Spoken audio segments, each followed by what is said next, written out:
राम राम भाई सारा ने। अगर आपके पास 2 मिनट का टाइम हो तो इस मोटिवेशनल हकीकत की स्टोरी ने, जिंदगी को बदलने वाली कहानी ने जरूर सुनकर जाना।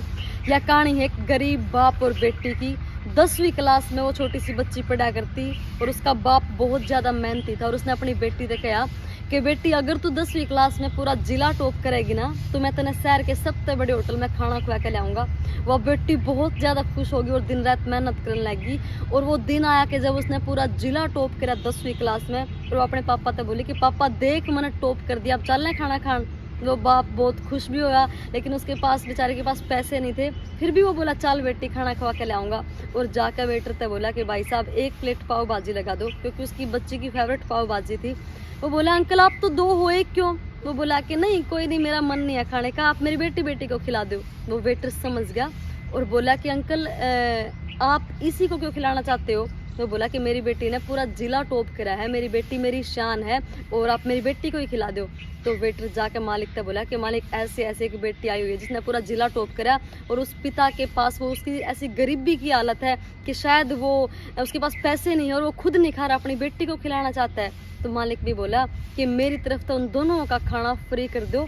और तो उन दोनों आते फ्री पाव भाजी खिलाई गई। और जब मैं आकर वो बाप आके पैसे देने लग गया तो मालिक बोला अंकल शर्मिंदा मत करो, ऐसी ही बच्ची आपकी और ऐसी ही मेरी, बल्कि 4 डब्बे मिठाई के और उससे दे दिए और बोला कि जाओ फुल जाके घर पे सेलिब्रेट करना। वह बाप और बेटी दोनों नम आँखें थे, खुशी के आंसू उनके अंदर थे और जाके घर पर डब्बे ले आए और खुशी से सेलिब्रेट करा।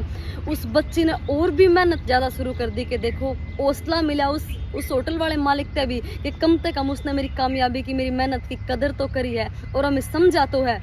और भी दिन रात मेहनत शुरू कर दी और यूपीएससी की तैयारी शुरू कर दी।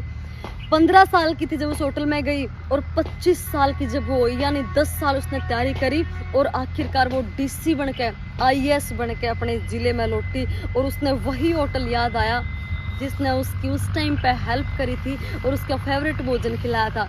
उसने अपने पापा तक आके पापा चलो उसी मालिक के पास दोबारा चलते हैं, होटल के पास, होटल में चलते हैं जिन्होंने हमारी कदर करी थी। और वो बाप और बेटी दोनों लाल बत्ती वाली गाड़ी में बैठ के उसे मालिक के पास आए, होटल में आए। और वो मालिक एकदम देखते हैरान हो गया कि एक डीसी लाल बत्ती में, मेरे होटल में क्या कोई दिक्कत, कोई कमी तो नहीं आ गई मेरे होटल में? तो जब वह लड़की उतरी बैठी और मालिक बहुत खुश हो गया कि कोई डीसी मेरे पास आया। और उसने बताया कि मैम कैसे आना हुआ? तो वह बोली कि भाई साहब मैं वही लड़की हूँ जिसको आज से 10 साल पहले तुमने पाव भाजी फ्री में खिलाई थी। हम दोनों बाप और बेटी वही हैं। और वो मालिक, वो होटल का मालिक एकदम हैरान हो गया और उसके रोंगटे खड़े हो गए, क्योंकि जब उन्होंने खाना खिलाया था उस टाइम पर उसका होटल बहुत तरक्की पे था और ईब उसके होटल का काम बहुत मंदा हो गया था। और वह लड़की उसके पास आई, पूरी पब्लिक इकट्ठी होगी और उसके होटल का प्रमोशन भी हो गया और इतना उसके बाद दिनों दिन वो होटल तरक्की पे चल गया।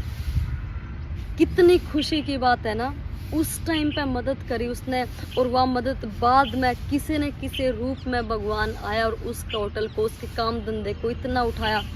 फ्री में जो भोजन खिलाया था वो 10 साल बाद उसके मुसीबत में कितना काम आया। तभी तो कहा गया है ना मेरे बाण भाइयों, जीवन में कदे भी किसी भी गरीब का मजाक मत उड़ाना, किसी के हालात पे हंसना मत, ना जाने भगवान किस रूप में के कब बदला निकाल लेवे।